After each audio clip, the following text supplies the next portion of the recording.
Hello everyone, বাচ্চাদের solid খাবার recipe নিয়ে মম সঙ্গীতাস চ্যানেলে তোমাদের সকলকে স্বাগত।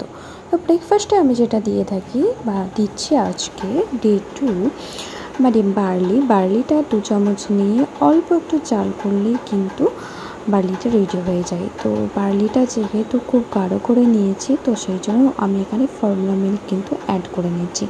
যেহেতু ওকে আমি একটা ঝিনুকে করে খাওয়াবো, তাই এই কনসিস্টেন্সি রেখেছি, তোমরা আর একটু গাঢ় করে নিতে পারো।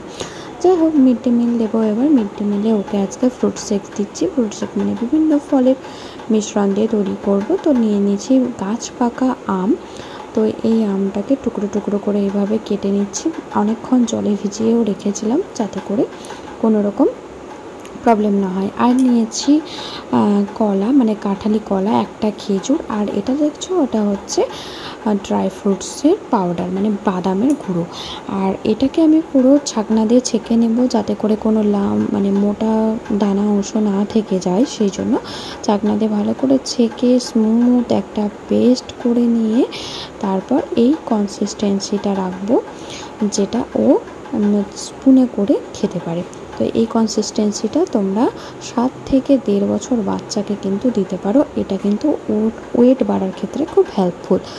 এরপর ইভিনিং মিলে যেটা রেখেছি যে দুধ ভাত বলতে গেলে এখানে সেদ্ধ ভাতটাকে আমি অল্প জল দিয়ে মিক্সিতে ভালো করে পেস্ট করে নিয়েছি। তারপর এখানে 4 স্পুন মতো ফর্মুলা মিল্ক এখানে অ্যাড করে নিয়েছি। এরপর ছাঁকনি দিয়ে ভাতটাকে ছেঁকে নেব, কারণ হচ্ছে কোনো রকম যেন ভাতের দানা না থেকে যায়। তারপর যে স্মুথ পেস্টটা বেরোবে সেটাই দেব। এটা কিন্তু লিভারটাও ভালো রাখবে, আর ভাতের যেহেতু কার্বোহাইড্রেট রয়েছে তাই ওয়েট গেইন করতে হেল্প করে।